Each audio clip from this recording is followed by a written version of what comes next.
Yang di lokasi bersama saya Kamaranti Kusuma, pemirsa tragedi pesawat Sriwijaya Air SJ182 masih menjadi duka kita bersama. Saya akan ajak Anda untuk berbincang juga nanti dijelaskan oleh Kapten Vincent Raditya yang secara detail. Saat ini kita sudah berada di dalam ruangan. Apa kabar Kapten? Halo, apa kabar Mbak? Siap? Sehat ya? Siap, sehat. Kapten, ini penasaran nih aku nih. Ini sangat real banget begitu ya Kapten ya. Ini sebenarnya kita lagi ada di jenis pesawat apa nih Kap, kalau boleh dijelasin? Ini pesawat jenis Boeing 737-800. Aku sambil duduk ya. Ya, silakan. Ini pesawat Boeing 737-800. Ya, memang berbeda sama yang pesawat di SJ182, tapi airframe-nya kurang lebih mirip. Oke. Nah, cuma beda size. Kalau 737-500 sedikit lebih kecil. Nah, biasanya apa yang dilakukan seorang kapten dan juga pilot pastinya sebelum melakukan penerbangan, Kap? Ya, tentunya kita akan memastikan pesawat itu dalam kondisi prima. Kalau kita mau terbang, pastinya nomor satu kondisi pesawat, kedua cuaca, ketiga NOTAM. Itu yang kita mesti faktor utama kapan kita. NOTAM itu notice to airman. Artinya adalah apakah di sekitar bandara ini ada kerusakan yang perlu diketahui pilot. Misalnya jalan ditutup. Kan namanya kita berangkat, kita selalu perlu mencari tahu update dari bandara tersebut, terus navigation aid-nya seperti apa. Oke, kita sudah di dalam sini. Saya penasaran, boleh dibantu? Mungkin dinyalakan begitu, Kap, mesin pesawatnya? Pesawatnya sudah menyala mesinnya. Oh, sudah nyala. Kemudian apa yang bisa dilakukan oleh Kapten? Ya, otomatis ya harusnya kita melakukan pre-flight. Ini sudah kita lakukan pre-flight, semua sudah ready. Kita akan terbangkan pesawat ini. Ya harusnya sudah cukup ready lah. Cuman ini ada berapa yang belum disetting sama anak-anak tadi. Oke. Saya periksa dulu. Oke, sekarang kita coba terbangkan pesawat ini. Di sini. Baru kita tekan di sini.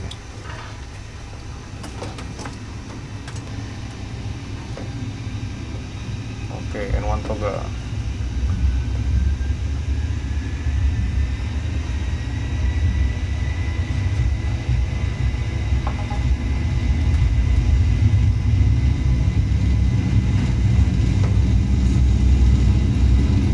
Knots. Jadi kita bisa lihat instrumennya bagaimana ini pesawat ini decline. Ya, accelerate ya.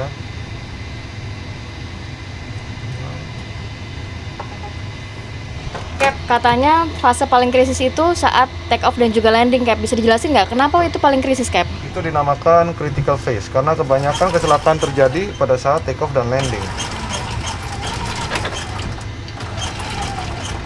Itu makanya kita mesti dalam hal menerbangkan pesawat itu kita mesti dijaga. Jadi sampai baru take off ini akan sampai ketinggian berapa biasanya, Cap? Kita ya sampai 10.000 kaki itu merupakan area di mana kita harus benar-benar berkonsentrasi ya.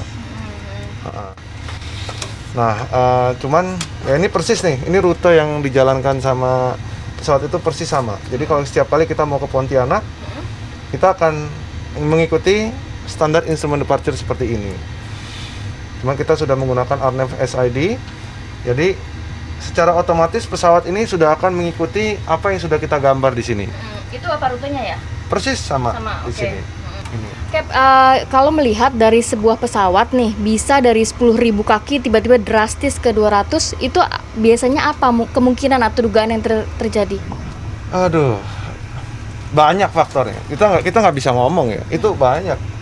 Entah itu disetir bisa, entah itu ada kerusakan pesawat juga bisa, entah ada microburst juga bisa, atau tekanan yang luar biasa.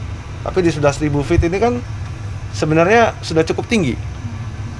Itu harusnya sih masih cukup tinggi. Oke. Nah, kalau misalnya ini kan tadi untuk electrical begitu ya, Cap ya. Biasanya yang paling fatal dari sebuah trouble pesawat tuh apa, Cap? Apa mati mesin kah atau apa, Cap? Macam-macam ya. Paling fatal itu ya flight control problem. Itu ini paling yang fatal. bermasalah atau apanya? Gini, kita bayanginnya kita nyetir mobil di jalan tol. Mau mati rusak, mau mati mesinnya kayak mau apa segala macam nggak ada masalah deh.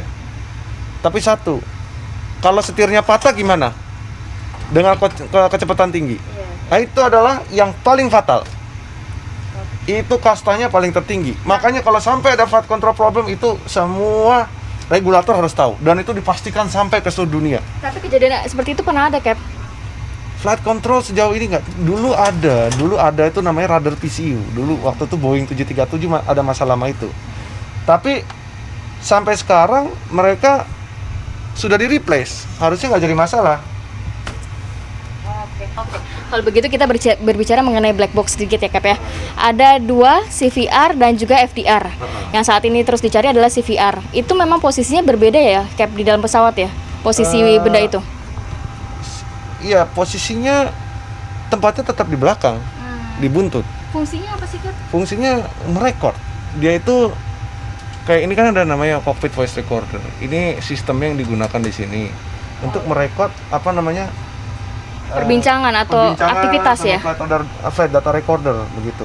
Ini bisa menyimpan recorder berapa lama biasanya, Cap? Ataukah seluruh perjalanan pesawat atau gimana? Itu enggak, tergantung. Voice recorder itu tergantung, ada yang tipe-tipenya masing-masing, ada yang 30 menit, ada yang 2 jam, ada yang tergantung spesifikasi lah itu mereka bagaimana. Berarti apabila ada suatu trouble, suatu kesalahan atau suatu ada yang janggal begitu sebelum kapten membawa, itu berhak ya untuk tidak mau terbang begitu ya, Cap ya? Bisa dong, kita dilindungi undang-undang itu. Kita nggak bisa semata-mata kita apa namanya kita nggak mau terbang terus perusahaan memaksa, nggak ada kayak gitu. Kita kan ada apa-apa kan kita yang tanggung jawab, Iya. bukan perusahaan. Iya. Kamu kenapa nerima pesawat ini? Kamu tahu pesawatnya kayak gini, kenapa kamu terima? Loh itu kan jadi ini kan udah personal, kita supirnya. Jadi pasti pilotnya nggak mau lah. Seberapapun yang dia lakukan pasti dia nggak mau. Ini kita lagi ngapain nih, Cap? Ininya bisa dijelasin nggak ke pemirsa? Kita lagi mau persiapan mendarat, balik lagi ke Soekarno-Hatta. Kita divert ibaratnya. Harusnya kita ke Pontianak, sekarang kita arahnya kita divert. Ya kita persiapkan, kita masukin frekuensi-frekuensi yang kita perlukan. Nah kalau sudah masuk kita konfigurasi pesawatnya.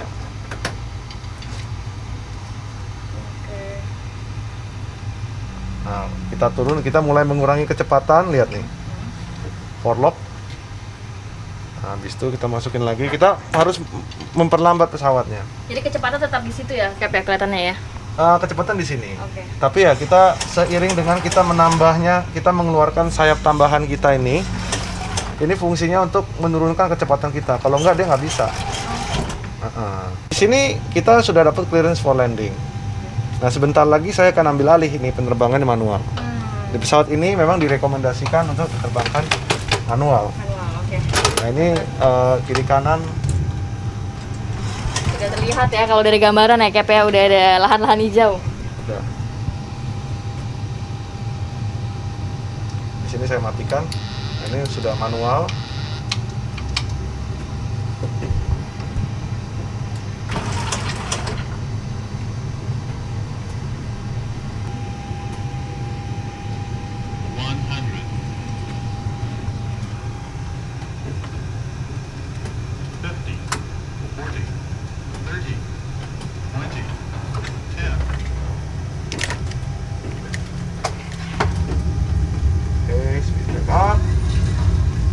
Normal.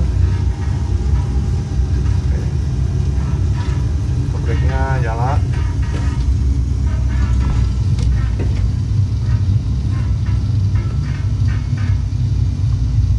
Udah, kita sudah sampai di sini. Oke.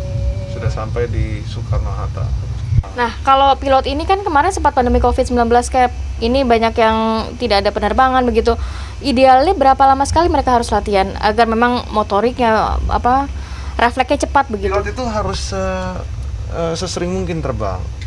Makanya kalau pilot itu udah 2 minggu aja nggak terbang itu udah berkurang dia punya refleksnya. Makanya ada requirement untuk dijaga. Untuk kita bisa menjadi seseorang yang kompeten, kita harus mengikuti requirement itu. 3 take off, 3 landing within 90 days. Nah itu mesti diikuti. Gimana caranya, ya kan? Ya. Oke, Ya, sudah sampai kita. Kita iniin. Tambas, baru kita iniin dulu. Belum dimatiin. Ini harusnya kerjaan co-pilot kan tadi. baru kita Matiin matiin. semua ya. Nah, Oke, kurang lebih. Cap. Jadi berkaca banyaknya kejadian begitu ya, kita nggak pengen ada kejadian-kejadian lagi ke depannya. Apa yang mau Kapten Vincent sampaikan untuk masyarakat Indonesia, untuk industri penerbangan kita pastinya? Ya tentunya kita berusaha gimana caranya ke depan itu kurangilah kita punya rate kecelakaan ini bagi siapapun nih, mulai dari pilotnya, mulai dari maskapainya juga, mulai dari juga penumpangnya juga, biar lebih teredukasi, biar yang nggak mudah terbawa-bawa. Biasanya kan baru sebentar aja, aduh kebawa-bawa nih, ini baru dikit aja ada berita jelek, oh langsung bom-bom. Jadi harapannya memang tidak ada lagi begitu ya, Cap ya. Terima kasih banyak Kapten Vincent sudah diajak jalan-jalan. Siap, terima kasih. Jumpa lagi. Tetap jaga kesehatan selalu ya, Cap. Siap, ya. terima Tadi kita kasih. juga sudah mencoba merasakan bagaimana saya di sisi menjadi co-pilot ya, Cap ya. Betul. Ini gambaran bagaimana kondisi seorang kapten dan juga pilot mengendarai sebuah pesawat dengan banyaknya tools dan juga banyaknya perhitungan yang perlu dilakukan. Kesiapan dari seorang kapten juga pastinya baik kesiapan memantau cuaca, kesiapan memantau bagaimana maintenance dari sebuah pesawat. Semoga informasi ini juga bermanfaat untuk Anda pemirsa. Saya Kamarati Kusuma, Dwi TV One mengabarkan.